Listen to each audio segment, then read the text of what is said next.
There are things that are happening that are showing some real promise. We've been doing work on this issue since we opened our doors in 1999, starting with work that we did in Mississippi. We've most recently had some victories in Denver and in Baltimore. You may have seen some good stories about Baltimore. We actually rewrote the discipline code in Baltimore.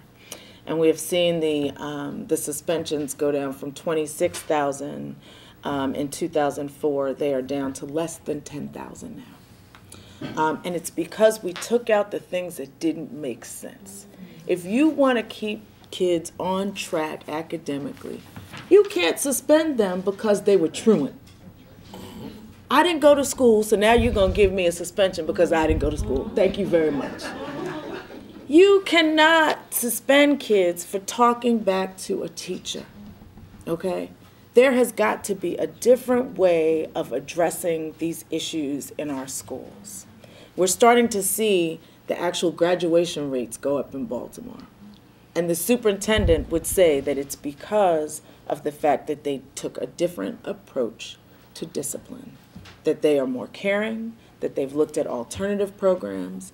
With regard to ESEA, that's what we've got to be pushing for, is how do we start using all of this money that comes through the Department of Justice for police in the schools and reallocating that money to prevention programs.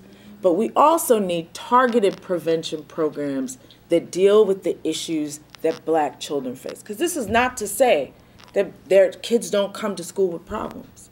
But when you look at the data, Black kids are not acting out more than white kids. That's not what the data shows, okay? But instead, what we need are programs that focus on the issues that are impacting our children.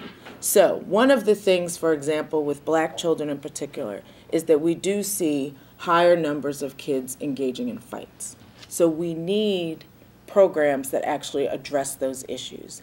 Also, the other thing is schools are not held accountable for these issues. You can arrest until the cows come home.